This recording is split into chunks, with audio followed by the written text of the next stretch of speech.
Hello my dear students, welcome back. तो अभी तक हमने अपना chapter trigonometry for class 11 start कर लिया था। हमने उसके अंदर काफ़ी सारे कॉन्सेप्ट्स भी क्लियर कर लिए। Degree measure, radian measure, quadrant rules and graph of a trigonometric functions, ये 4 टॉपिक्स अभी तक हम क्लियर करके आ चुके हैं अपना।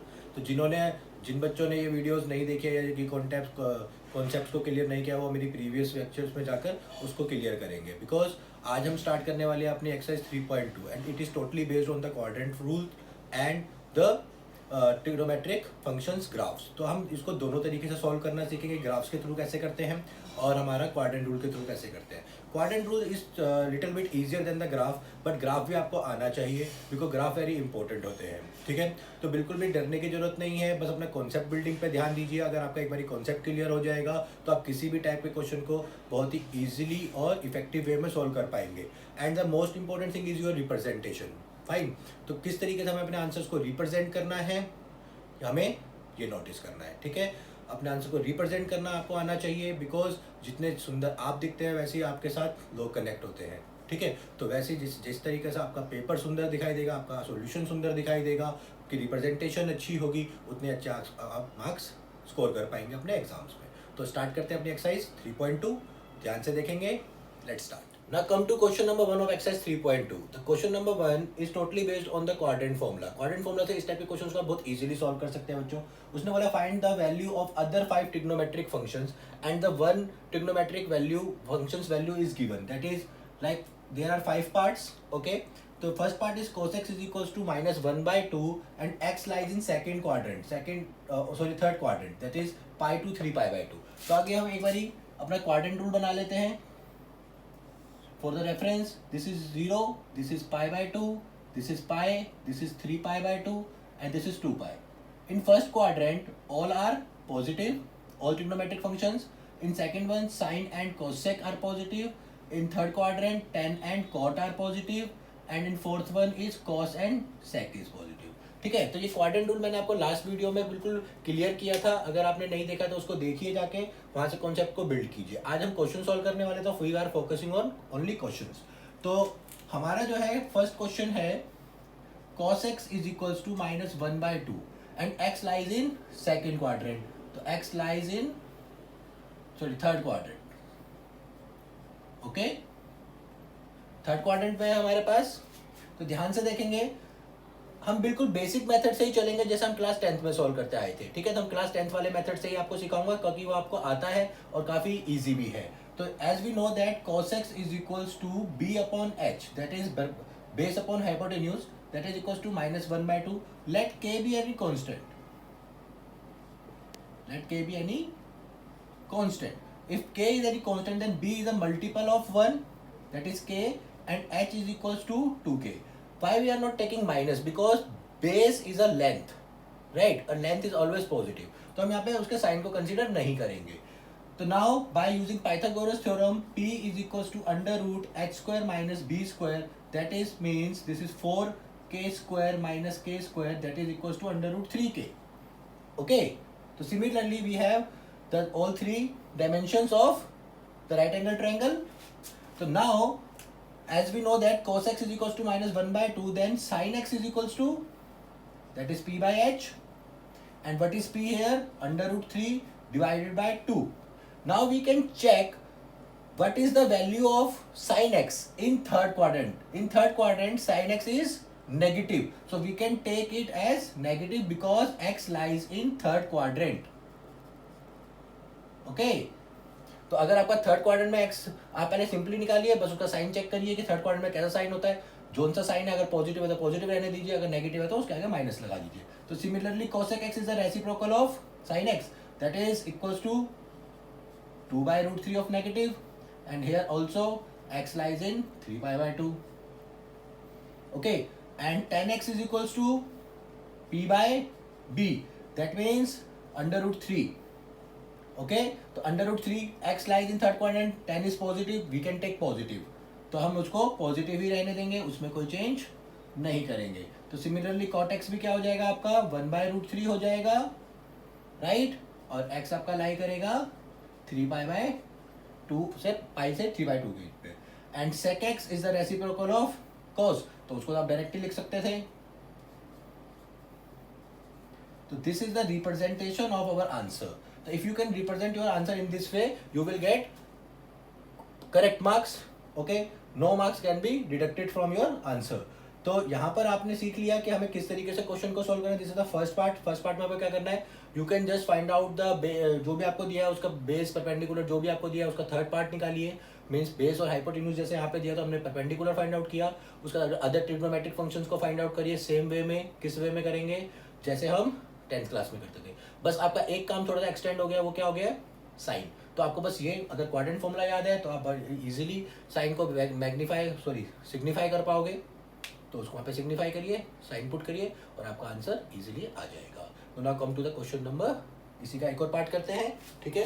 तो इसमें 5 पार्ट्स हैं, तो मैं इसका फर्स्ट एंड फिफ्थ करा देता हूँ, एंड सेकंड थर्ड फोर्थ आप करके देखिएगा फॉर प्रैक्टिस। ओके, तो now come to the fifth part. Now fifth part is 10x is equals to -5/12 where x lies in second quadrant. Pi by 2 to pi, this is second quadrant. So here 10x is equals to, we know that p upon b, that is equals to -5/12. Let k be any constant. That means p is equals to 5k and b is equals to 12k.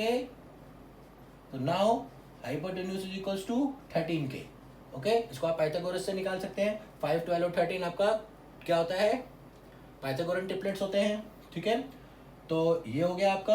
अब आपको क्या चाहिए, for example हम इसी का पहले cortex निकाल लेते हैं। तो कोटेक्स क्या हो जाएगा, -12/5, x lies in second quadrant, no problem. Sine x is equal to p/h, that is equal to 5/13 and it is positive because x lies in second quadrant. तो यहाँ पे कोसेक भी क्या हो जाएगा आपका, रेसिप्रोकल हो जाएगा। तो this is 13/5 and x lies in second quadrant. Okay, similarly cosec x निकाल लेते हैं। कोसेक्स का हो जाएगा b/h, b is 12/13 and cos is negative in second quadrant, so we can take negative sign of cos। तो यहाँ पे आपका sec x क्या हो जाएगा, reciprocal of cos, this is -13/12।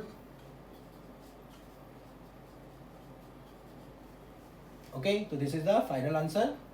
These are the 5 other trigonometric functions, okay, ratios जो भी है। तो यहाँ पे आपका फर्स्ट क्वेश्चन खत्म होता है। Second, third and fifth is your homework. Practice करिए, प्रैक्टिस के लिए भी आपके पास क्वेश्चन होने चाहिए, इसलिए मैं सारे क्वेश्चन नहीं करवा रहा हूँ, बट आपको मेथड समझ में आना चाहिए किस तरीके से करना है। तो I can identify the method and describe in a perfect way. Okay, तो now come to the question number 2।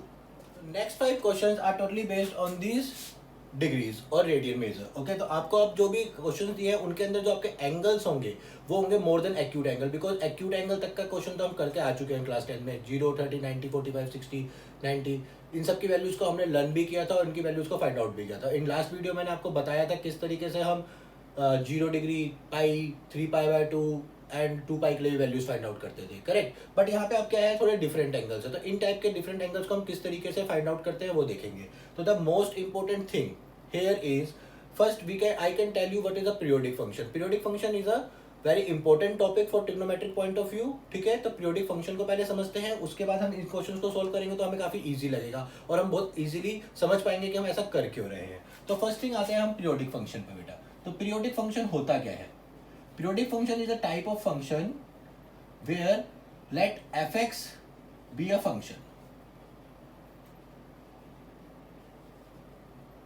and fx is said to be a periodic function if and only if f of t plus x is equals to fx.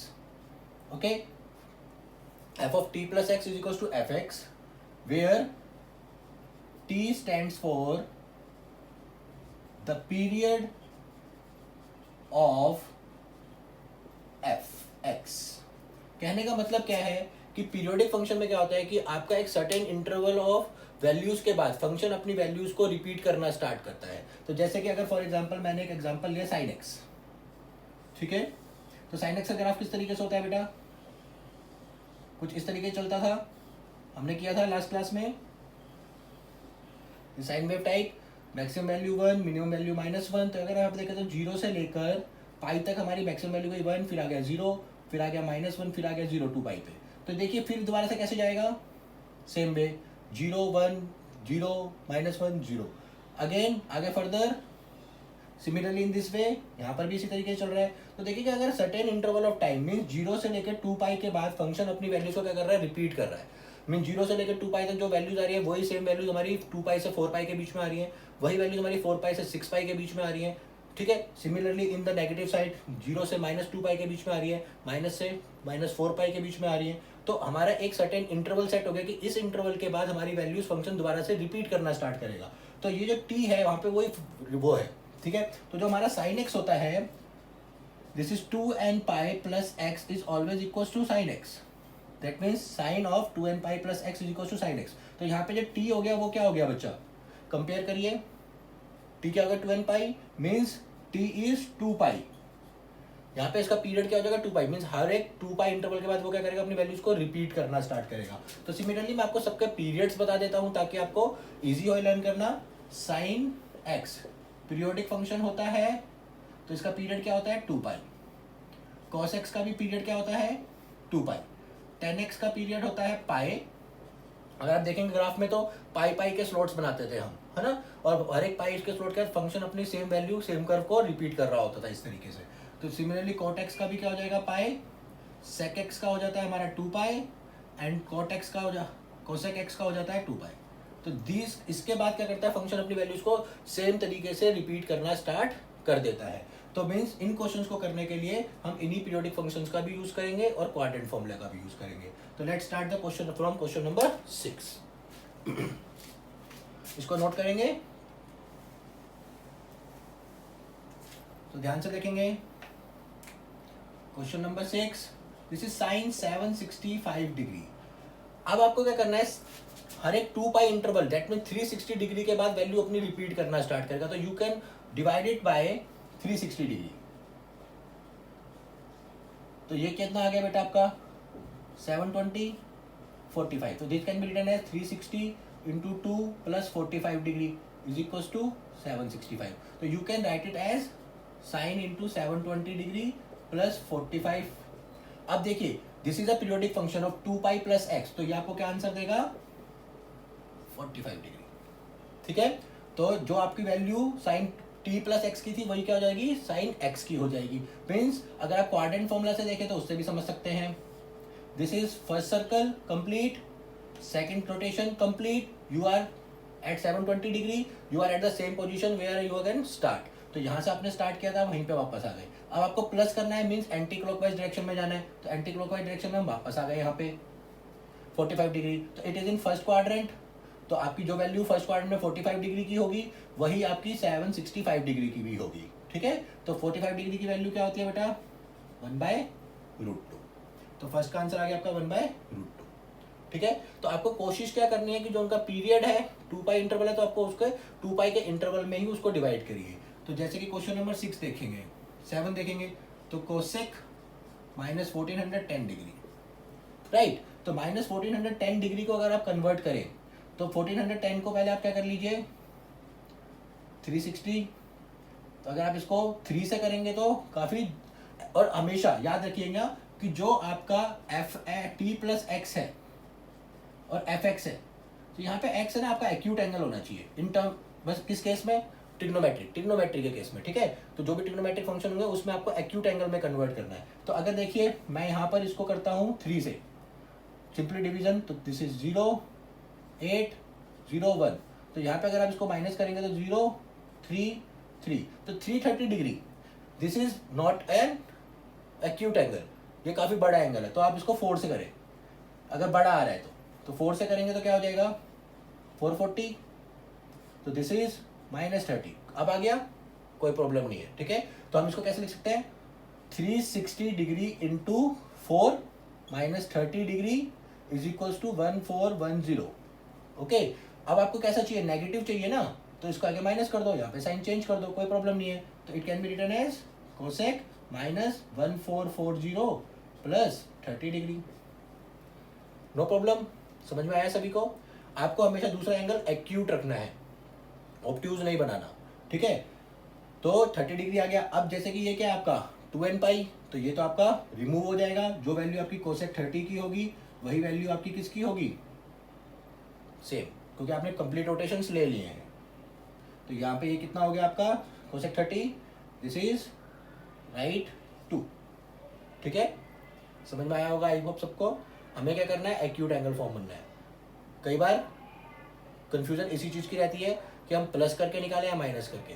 आपको acute angle बनाना है, अगर plus करके आ रहा है तो plus बनाइए, minus करके आ रहा है तो माइनस से बनाइए, ठीक है?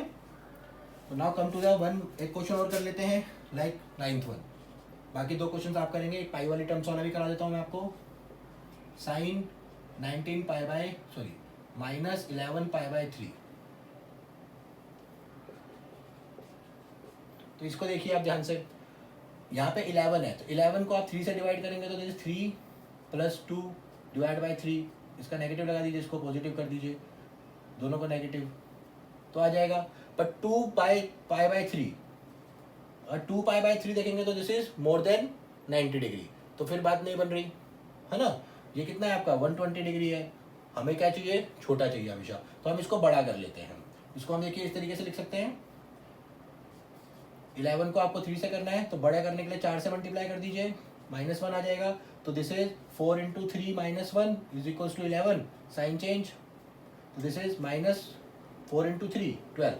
तो यहाँ पे आप इसको कैसे लिख सकते हैं, -4 pi plus pi by 3, correct? कोई प्रॉब्लम? देखिए ना, यहाँ पे आप इसको 3 से डिवाइड कर दिए, 3 3 3, ये हो जाएगा -4 + 1/3 = -11/3। तो -11/3 को हम इस फॉर्म में लिख सकते हैं। अब ये देखिए क्या हो गया, एक्यूट एंगल हो गया। जब आपका एक्यूट एंगल हो जाएगा तब आप उसको ओपन कर सकते हैं। ये तो आपकी रोटेशंस कंप्लीट हो रही है, चाहे नेगेटिव साइड से हो चाहे पॉजिटिव साइड से हो। तो इसकी वैल्यू क्या हो जाएगी, sin π/3 के ही इक्वल हो जाएगी। और sin π/3 कितना होता है, √3/2। तो इसी तरीके से आप क्वेश्चन नंबर 8 एंड 10 भी सॉल्व कर सकते हैं। तो नाउ मिलते हैं नेक्स्ट एक्सरसाइज में, नेक्स्ट वीडियो के साथ।